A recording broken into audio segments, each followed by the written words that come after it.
வரலாற்றில் எல்லா காலகட்டங்களிலும் சில மனிதர்களை தேவன் அசாத்தியமாக எடுத்து பயன்படுத்தியிருக்கிறார். அப்படிப்பட்ட மனிதனின் கதைதான் இது. எளிமையான பாடல் வரிகளால் எவரும் பாடும் வண்ணம் இந்த உலகை மாற்றியமைத்த மைந்தன் இவர். யார் அவர்? யார்தான் அவர்? அனைவராலும் அன்போடு அப்பா, ஃபாதர் என அன்போடு அழைக்கப்படும் ஃபாதர் S.J. பெர்க்மான்ஸ் அவர்கள் 1974ஆம் ஆண்டு கத்தோலிக்க மதகுருவாக பணியை துவங்கிய அவர் 1980களில் ஆவியானவரின் வழிநடத்துதலின்படி பட்டி தொட்டி எங்கும் இயேசுவின் அன்பை எளியவரும் கேட்கும் வண்ணம் பாமரனும் பாடும் வண்ணம் பாடல்களை இயற்றி பிரசங்கிக்க துவங்கினார். அன்று அவர் மனதில் பற்றிய தீப்பொறி இன்னும் வேகமாக பற்றி எரிய துவங்கியது. காட்டுத்தீ போல எங்கும் பற்றி எரிய ஆரம்பித்தது.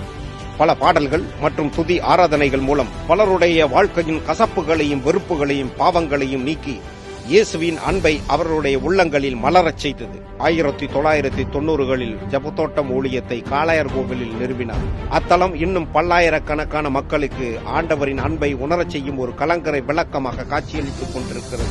தேவ வார்த்தைகளையும் இயேசுவின் அன்பையும் அழகிய பாடல்களாக எழுதி ஜபத்தோட்ட ஜெயகீதங்களாக வெளியிட துவங்கிய அவர் இன்று வரை 457க்கும் அதிகமான பாடல்கள் தமிழகம் மட்டுமல்லாமல் இந்தியாவின் பல மாநிலங்களிலும், ஏன் பல நாடுகளிலும், இன்னும் பல மொழிகளிலும் சுவிசேஷத்தை வாடிய உள்ளங்களில் உயிர்ப்பிக்கும் ஜீவ வார்த்தைகளாக வீசத் தொடங்கியது.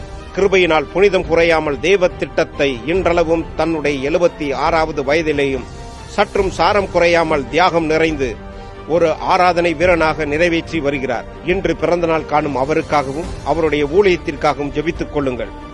எழுப்புதல் தீயா இன்னும் பலரை உயிர்ப்பிக்கட்டும் இந்த தேவ மனிதன்.